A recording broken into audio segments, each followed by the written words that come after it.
She was a power-hungry empress. She knew sooner or later she'd face execution. But just as the executioner's axe was about to fall, Jelena suddenly woke up, her eyes wide open. Clearly, she had been badly scared by the nightmare. But what she didn't expect was that the nightmare was actually coming true. Because at that moment, in eastern Russia, a massive peasant uprising had erupted, led by a man who claimed to be the deceased Peter III. He was shouting slogans about liberating Russia and declaring he was going to overthrow Jelena's rule. He first led his men into the prison, easily defeating 700 guards. Then he released all the prisoners to use them for his own cause. Now his rebel army had about 20,000 men. And for those commanders who refused to submit to him, he didn't get angry. He just ordered them to bind him up and show him off, and forced his wife to watch as he was executed. When the commander was finally dead, fake Peter dragged his wife into his room. After hearing the description from the factory worker, she immediately ordered the factory official to send people from all areas, to send reinforcements to the prison. No matter what, they had to take out fake Peter. But after fake Peter took the commander's wife, his brother showed great displeasure because he thought the woman would distract fake Peter and even affect their bigger plans. So when fake Peter wasn't around, he sent the woman to meet God. When fake Peter found out about it, he angrily confronted his brother, and the relationship between the brothers broke apart. The rebel army started to waver. In this moment of chaos, two soldiers at the back realized this was the best chance to escape. So the two of them rode off on horses,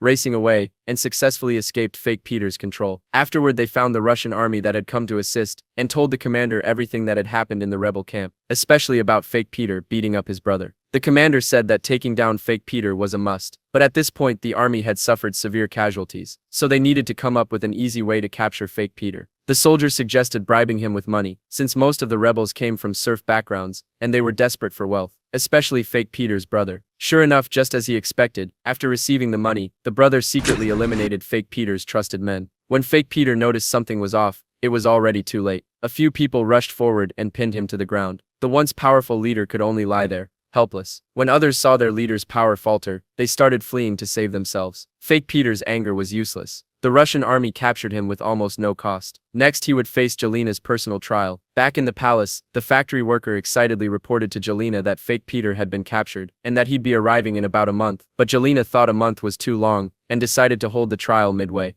When the two sides met, Jelena immediately began the interrogation. She angrily scolded fake Peter for all his cruel actions, and asked him if his child was swept away by the river, or hung from a tree. Wouldn't his heart hurt? After saying that, Jelena choked up and left. At that moment, fake Peter was deeply hurt by Jelena's words. He had always claimed he wanted to liberate the people, but at the same time he had committed countless heinous crimes. In the end, fake Peter was executed in Moscow Square. Under the rule of Catherine the Great, Russia shone like a sharpened sword, and in her iron fist, it glowed with dazzling brilliance.